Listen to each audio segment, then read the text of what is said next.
میں جب طالب علم تھا مدینہ منورہ میں تو 1 سال کی پوری چھٹیاں میں نے جماعت میں لگائیں، تقریباً 3-4 مہینے کی چھٹی، 3-3.5 مہینے کی جماعت میں وقت لگا کر جب واپس آیا تو شیخ المشائخ قطب الافاق ولیوں کے سردار شیخ الحدیث حضرت معاذ زکریا صاحب رحمۃ اللہ علیہ وہیں مدینے میں تھے، اور بہت میں ان کی حاضر ہوا کرتا تھا، بہت شفقت کرتے تھے، بے پناہ توجہ تھی، حضرت والد صاحب کی وجہ سے تھی۔ میں جب جماعت میں وقت لگا کر آیا، بہت لمبا وقت، اپنی پوری چھٹیاں، اور شیخ کے یہاں حاضر ہوا تو مجلس کے بعد لائن لگا کر لوگ مسافہ کرتے تھے، میں بھی لائن میں کھڑا ہو گیا، اور میں جب پہنچا میری باری آئی، شیخ نے مجھے دیکھا اور ہاتھ کھینچ لیا، مسافہ کرنے سے انکار کر دیا، کہا یہاں کیا لیا ہے، تو حضرت جی ہو گیا، جا تبلیغ ہو جا۔ اب میں ایسا کھڑا ہوں جیسے مجرم، بالکل شیخ نے مسافہ نہیں کیا۔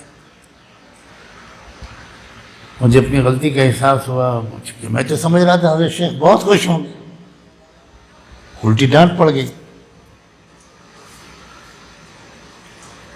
میں تو شیخ کے قدموں پہ گر پڑا، بہت رویا۔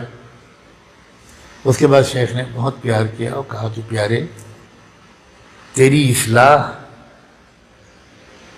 اپنے باپ کی پٹی سے لگے رہنے میں ہے، تو مجھ سے پوچھتا تو میں کبھی تجھے جماعت میں جانے دے دیتا۔ پہلے ہی دن، جس دن چھٹی ہو اس دن پہلی فلائٹ سے گھر جایا کر اور آخری فلائٹ سے واپس آیا کر، تیری اصلاح اس میں ہے۔ اب یہ ہے مرد دانا، مرد حکیم، ورنہ جماعت میں جانے سے بہتر بھی کوئی عمل ہے۔ لیکن وہ جانتے تھے، وہ لوگ وہی جانتے ہیں، ہم نہیں جانتے کہ اصل میں اس کی اصلاح وہاں ہوگی جہاں اس کا تکبر ٹوٹے گا، جہاں اس میں تواضع آئے گی، جہاں اس کو دن میں 5 بار ڈانٹ پڑے گی۔ وہاں اچھی اصلاح تھوڑے ہوگی جہاں اس کے بیانات ہوں گے اور تقریریں کرے گا اور تشکیلیں کرے گا، وہاں تھوڑی اصلاح ہوگی۔ یہ ہے سمجھداری کی بات۔ اپنی رائے پر عمل کرنے سے بڑھ کر تو کوئی خباثت ہے ہی نہیں۔ اعجاب کل ذی رأی برأیہ، اکثر لوگ اپنی رائے پر اصرار کرتے ہیں، نہ باپ کی مانتے ہیں، نہ ماں کی مانتے ہیں، نہ استاد کی، نہ شیخ کی۔